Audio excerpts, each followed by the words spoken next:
নমস্কার সবাইকে, আমার একটা নতুন ব্লগে আপনাদের সবাইকে স্বাগত। আমার নাম শুভদীপ। আজকের দিনটা রোববার, তো সকালবেলা ঘুম থেকে উঠে বাসে বিছানা গুছিয়ে দাঁত মাজতে লাগি। ভিডিওটা যখন আপনারা দেখবেন তখন হয়তো সোমবার হয়ে গেছে, কিন্তু এটা রোববারের ব্লগ, একটু ছাড়তে লেট হয় আমার। আজকে ছিল রোববার, তো সকালবেলা আমি আর দাদু রেশন আনতে গেছিলাম। এই রেশনটা চয়ন দেয়, যাই হোক জোকসা পার্ট। তারপর বাড়ি এসে বসে পড়ি পড়তে। আজকে যেহেতু রোববার, তো গত এক সপ্তাহের যে কারেন্ট অ্যাফেয়ার্স জমেছিল সেইগুলোই আজকে করার দিন।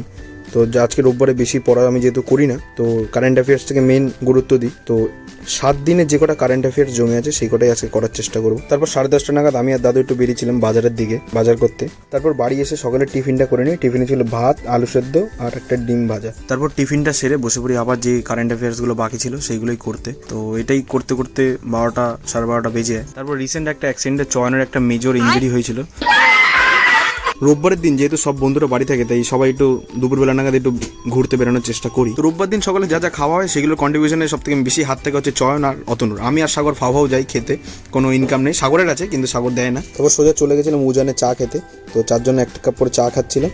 আর তোমরা হয়তো ভাবো যে আমরা প্রত্যেকদিন কেন চা খাই, তো খাই, এমনি খাই, কোনো কারণ থাকে না। তারপর মিয়ামোর থেকে কেক খাওয়া ছিল অতনু। তা সবাইকে অতনু কেক খাওয়াচ্ছিল। সাগর বলছিল অন্য একটা খাবার খাবে, তা ওকে অপমান করে কোনো চুপচাপ দাঁড় করে ডাকে, বলে কোনো খাবার দেওয়া হবে না ওকে, না কেক না ওইটা। তারপর শেষমেশ ওকে একটা কেক দেওয়া হয়। তারপর বাড়ি এসে স্নান করে বসে পড়ে পুজো দিতে। তারপর পুজো দেওয়া গেলে দুপুরবেলা খেতে চলে যায়। খাবারের ছিল হচ্ছে ভাত আর দেশি মুরগির মাংস। তারপর বিকেলবেলা আমি আর চয়ন গেছিলাম একটু লাইন পাড়ের দিকে। তারপর মাঠ থেকে ফিরে এসে গেছিলাম একটু চুল কাটতে। তোমরা আমাকে পাগল ভাবতে করো, শীতকালে সন্ধ্যাবেলা আমি চুল কেটেছি। জানি না, ভালো লাগছিল, মনে হলো চুলটা কেটে আসি। এই চুলটা তখনই কেটে আসি। দেখো, দেখতে পুরো আমাকে মাকু টাইপের লাগছে। এমনিও মাকু টাইপের দেখতে, এরকম কেটে আরও বেশি মাকু লাগছে। তারপর আমাদের বাড়িতে মিস্ত্রি চলে আসে। আমার যেহেতু দরজাটা খোলা হয়েছে, আগে যেটা লোহার ছিল সেই জায়গায় এখন এই কাঠের দরজাটা লাগানো হয়েছে, তো সেটা লাগানোর জন্যই আসে। তো এটা একটু গড়বড় হয়ে গেছিলো, তো কেটে কুটে ঠিকঠাক করে সাইজ করে লাগানো হয়েছে। তারপর সন্ধ্যাবেলা আবার খেতে বেরাই। তো তখনও কন্ট্রিবিউট করেছিল হচ্ছে চয়ন আর অতনু। সাগর আর আমি এমনিই গেছিলাম। তারপর আমরা অর্ডার করেছিলাম দুটো চিকেনের চাও। তো দুটো নিয়েছিল 80 টাকা, 80 টাকা, 160 টাকা। তো আমি গেছিলাম হচ্ছে আমি, অতনু, চয়ন, সাগর আর শান্ত। তারপর যেহেতু চাউমিন খেয়ে নিয়েছিলাম, পাশেই চায়ের দোকান ছিল, তো সেখানে চা খেতে চলে যাই। তো বুঝতেই পারছো চাউমিন তারপরে চা, মানে পেটে কতটা গ্যাস তৈরি করতে পারি আমরা।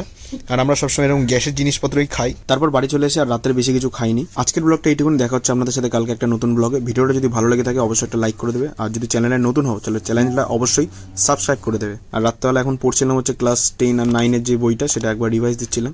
যেগুলো চ্যাপ্টার আপাতত পড়েছি, একটা দুটো।